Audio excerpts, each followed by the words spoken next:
કોન્સ્ટેબલનું cut off સાહેબ કેટલું રહેશે? કોન્સ્ટેબલનું કટ ઓફ સાહેબ મારા આટલા માર્ક્સ થાય છે, હું પાસ થઈ જઈશ. સાહેબ મારા આટલા માર્ક્સ થાય છે, મને હથિયારી મળશે કે બિન હથિયારી મળશે? મને જેલ સિપાહીમાં મળશે? ક્યાં મળશે? ઘણા સમયથી વિદ્યાર્થીઓના મગજમાં એક સવાલ હતો કે પરીક્ષા પૂર્ણ થયા પછી કટ ઓફ કેટલાય રહેશે.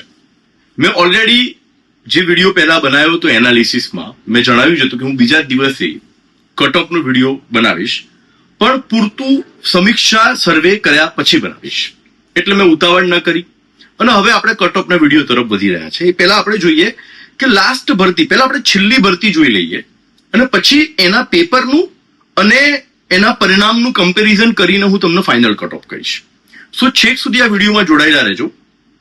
જો તમને વિડીયો ગમે વધુમાં વધુ લાઈક કરજો, શેર કરજો અને કિશ્વા કરિયર એકેડમીની યુટ્યુબ ચેનલને સબસ્ક્રાઇબ કરજો.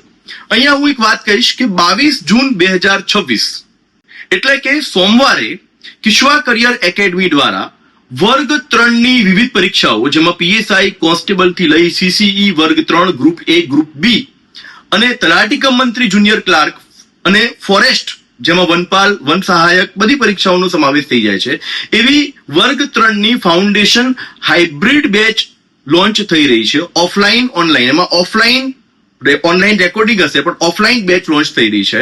તો 22 જૂને એનો પ્રથમ ફ્રી ડેમો લેક્ચર છે. હું પોતે એ લેક્ચર લેવાનો છું. તો તમે આ સ્ક્રીન ઉપરના નંબર ઉપર અને એડ્રેસ ઉપર તમે આવી શકો છો. નંબર ઉપર કોલ કરીને 11 થી 5 તમે ફ્રી ડેમો લેક્ચર માટે રજીસ્ટ્રેશન કરાવી શકો છો. તો વિદ્યાર્થી મિત્રો, આપણે હવે મૂળ મુદ્દાની વાત ઉપર આવીએ. તો ગયા વખતે લગભગ 11,899 મારા જોડે આ ગયા વખતનું કટ ઓફ છે.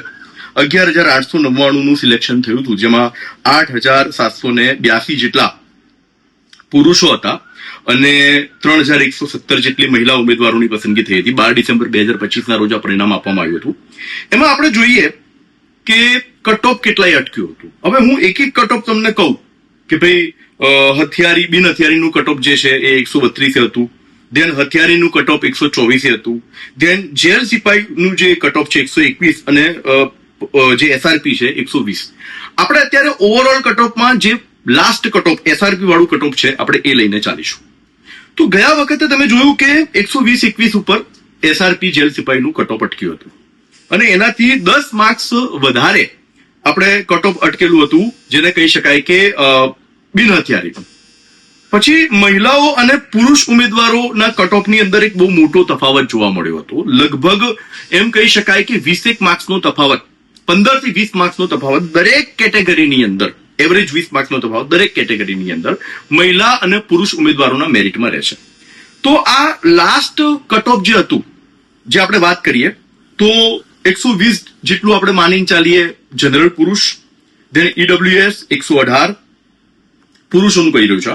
એસસી 115, એસસીબીસી 119 એટલે એને આપણે 120 લઈને ચાલીએ.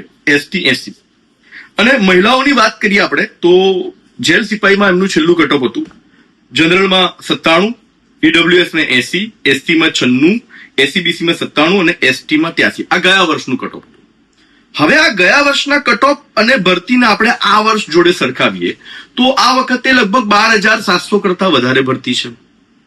અચ્છા, એમાં એ ભરતીમાં બિન હથિયારી જગ્યાઓ વધારે છે, એ પણ તમને ખબર છે. બિન હથિયારી જગ્યાઓ વધારે છે. એમાં પણ બિન હથિયારી, હથિયારી આ બધી જગ્યાઓ છે.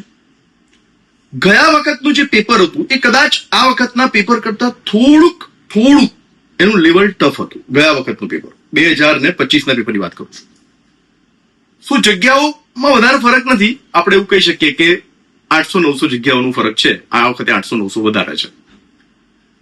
એની કમ્પેરમાં આ વખતનું પેપર ઇઝી હતું, મોડરેટ, ઇઝી ટુ મોડરેટ હતું. નંબર 1. નંબર 2, આ વખતના પેપરની અંદર પ્રશ્નો એ રીતના પૂછાયા હતા કે તમે આરામથી સારા એવા આન્સર આપી શકો. જે થોડું ઘણું સારું વાંચીને ગયું હોય એ પણ આન્સર આપી શકે. આ વખતનું મેરિટ આપણે કમ્પેર કરીએ તો સીધી વસ્તુ છે કે થોડુંક ઊંચકાશે. કેમ કે મેરિટ થોડું ઉચકાવાનું કારણ છે પેપર સ્ટાઇલ, પેપરનું ઇઝી જવું. તો આ વખતનું સાહેબ મેરિટ કેટલું રહેશે? હું જે મેરિટ કહીશ તમને એમાં તમારે પ્લસ ઓર માઇનસ 3 માનીને ચાલવા. શક્ય છે કે કદાચ મેરિટ થોડું નીચું જાય તો 3 માર્ક્સ જેટલું, હું જે કહીશ એનાથી, હા એનાથી ઊંચું જાય તો 3 માર્ક્સ જેટલું જઈ શકે છે. એટલે હું એક બોર્ડર મેરિટ કહીશ તમને. તો એક્સપેક્ટેડ સેફ સ્કોર કેટલો રહેશે? તો જનરલ કેટેગરી મેલ માટે મારા તરફથી ઓલરેડી તમારા સ્ક્રીન ઉપર આવી ગયું હશે 132 અને ફિમેલ માટે 114 સ્કોર સેફ છે. ઈડબ્લ્યુએસ મેલ માટે 126 અને ફિમેલ માટે 98 નો સ્કોર સેફ છે.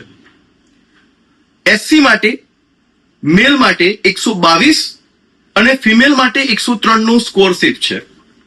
અને એસસીબીસી માટે 128 મેલ માટે અને ફિમેલ માટે 106 નો સ્કોર સેફ છે. અને એસટી માટે મેલ માટે 102 અને ફિમેલ માટે તો 80 નો સ્કોર સેફ છે. કેમ કે ગયા વખતે ઘણી ફિમેલની તો ભરતી થઈ ગઈ એસટીમાં. સો હું અહીંયા એટલું કહીશ કે આ એક સેફ સ્કોર છે. જો તમે આ સેફ સ્કોરના દાયરામાં આવતા હો તો એવું નથી કે તૈયારી બંધ કરી દો. મેં કીધું પ્લસ ઓર માઇનસ 3. હા એકદમ તમારા માર્ક્સ 150 જનરલ કેટેગરીમાં છે 150 ઉપર છે, અથવા તો માની લઈએ કે ઓબીસી કેટેગરીમાં છે 145 ઉપર છે, ઈડબ્લ્યુએસ માં છે, તો એમને તો એમ કહીશ કે તમે ખાખી સીવડાવી લેજો. ઠીક છે. પણ જે બોર્ડર લાઈન ઉપર છે એ નવી ભરતી 2027માં જે પરીક્ષા લેવાની છે એની ભરતી 2026ના એન્ડિંગમાં આવશે. આ ઉપરાંત તલાટી કમ મંત્રી વગેરે ભરતીઓ પણ આવી રહી છે. જો તમે ગ્રેજ્યુએશન પૂરું નથી કર્યું, તમારું હજુ કોલેજમાં ચાલુ છે, તો આ 2026માં લગભગ 10,000 જેટલા કોન્સ્ટેબલની ભરતી આવી શકે છે એવી શક્યતા છે. સો તમારી તૈયારી ચાલુ રાખો, નિરાશ ના થાઓ. જે લોકોના માર્ક્સ 130 કરતા ઓછું થાય છે કોન્સ્ટેબલમાં, સાહેબ અમારે શું કરવું એના માટે આપણે ટૂંક સમયમાં એક વિડીયો બનાવી રહ્યા છે. જોડાયેલા રહો કિશ્વા કરિયર એકેડમી સાથે. ઇન્સ્ટાગ્રામ ચેનલમાં કિશ્વાને અને મને એટલે કે ડોક્ટર સિદ્ધાર્થ કાઝી ઓફિશિયલને પણ ફોલો કરો. અને નવો વિડીયો કે 130 થી ઓછા માર્ક્સ થાય છે, શું કરવું એનામાં આપણે વધારે ચર્ચા કરીશું કે આવા વિદ્યાર્થીઓ શું કરવું જોઈએ. નિરાશ થવાની કોઈ જરૂર નથી. આગળનો પ્લાન કંઈક વિચારીશું. જય હિન્દ.